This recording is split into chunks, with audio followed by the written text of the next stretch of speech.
Justin, earlier in the conversation, you did mention the concerning human rights record that Saudi Arabia does have. Can you give us the full picture here, though? Why has LIV been so harshly criticized? So that component of it is a key reason, of course. Obviously, there's the alleged murder of Jamal Khashoggi, the Washington Post reporter, and the alleged connection to 9/11. And that is a pill that is very hard for many people to swallow. And obviously, with this tour emerging and being so directly funded by Saudi Arabia, those criticisms coming up are natural. I will say that whether it's Saudi Arabia or other money coming out of the Middle East, there is a lot of Middle Eastern money flowing into sports. And maybe, it's hard to say. I can't speak for every person out there, but, my estimation is that maybe it's less palatable that this is coming directly and this is a direct instrument of the public investment fund.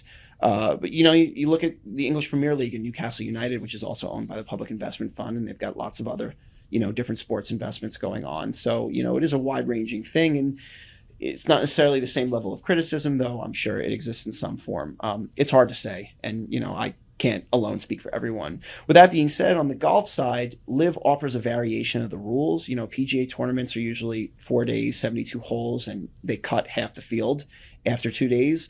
In LIV, they play 3 days, which is 54 holes, and no one gets cut. So basically everybody gets paid. So that it's a way of kind of like whittling away the competitive edge of the tournament, because if you're going to make money no matter what, why do is there a difference between making 500,000, 800,000 for these guys? Probably not. They're so wealthy. But also, there are other aspects, like they play a shotgun start, which refers to playing all the golfers on the course at the same time, whereas in PGA Tour events, they play the holes 1 through 18 in order.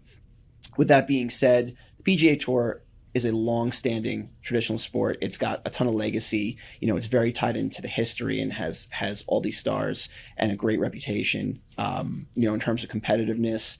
And, it's not just LIV. That's something that's hard to establish in just a year or two. And obviously LIV, with their variations, with the criticisms that came with it, were necessarily struggling to prove that this is a competitive tour and these guys can compete. But ultimately, I think, with what happened at the last major championship with Brooks Koepka, a LIV player, winning it does prove that there is talent on the LIV tour.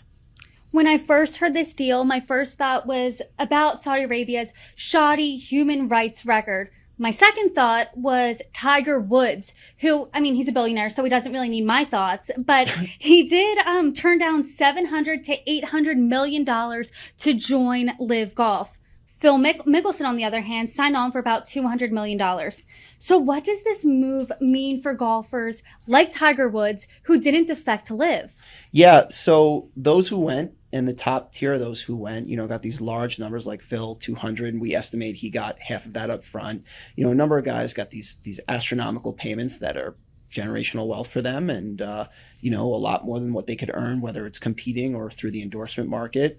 But it's hard to say without getting a sense of how everyone feels about what. I know a lot of players on the tour took to social media because they found out on the platform itself, on these platforms themselves, and kind of were shocked and surprised. But, the people I've talked to do expect some discontent to be sowed among this group. Obviously, the LIV players were banned for making this decision, and it does seem that there will be a path for them to come back to the PGA Tour. It's unclear what that path will be or whether that will include any sort of retribution or fines. But ultimately, if you look at the most basic form of it, Phil Mickelson got a $200 million guarantee, and there is a good chance or a likely chance that he'll be able to return to the PGA Tour. So, it seems like a great deal for him. So when you talk about these guys who turned it down and, didn't go and kind of towed the party line, I'm sure it's a tough pill to swallow. Ultimately, there is a lot of money flowing into the sport, and none of the top guys are hurting for cash. But it's tough. And obviously, there were reports of a players only meeting with PGA Tour Commissioner Jay Monahan, and there was a lot of discontent and unsatisfaction with him. And even there was reports saying that he was called a hypocrite in there.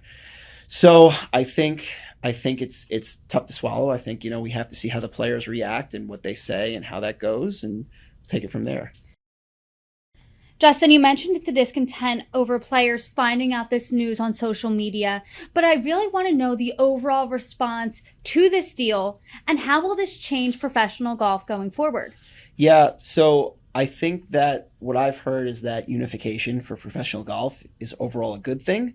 I think as to who benefits specifically from what happened is kind of mixed. I mean, obviously the guys on the LIV side, they were banned from the PGA Tour, and this is creating a path for them to return. For those on the PGA Tour, especially the players, I think many were irked about taking such a hard stance against it and towing the party line, and ultimately finding out the news, like when Colin Morikawa, one of the tour's biggest stars, takes to Twitter and says, wow, it's great finding out news on Twitter. I think that says a lot. And the PGA Tour is supposed to be an apparatus that serves its players. So I think that to a degree is a tough thing to swallow. As for what it means for professional golf, again, it's early. We don't know how the structure of this deal is going to look, or what these entities will look like, or how this joint commercial entity will run. But, Saudi Arabian money is here to stay in professional golf. Justin, multiple times throughout our conversation, the term sports washing came up. The term blood money came up. We have talked about Saudi Arabia's shoddy human rights record. And I'm curious, LIV is only less than 2 years old. Does this deal legitimize LIV? Does it really show that money talks?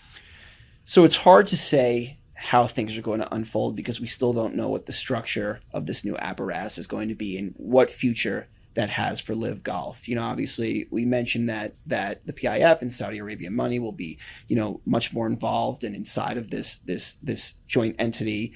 But ultimately it's hard to say. I mean, at the end of the day, you're right. Money talks, because you can't imagine this deal happening and the PGA Tour changing their stance so harshly without, there being a proven lucrative financial future for it and its players somehow involved. So, yeah, I mean, it's going to be really interesting to see. There's going to be a lot to unfold, and I'll be watching the details of this deal closely. Well, as you watch the details of this deal, I hope you come on and join me and tell the viewers all the details about them. Justin Birnbaum, thanks for joining me. Thank you, Brittany.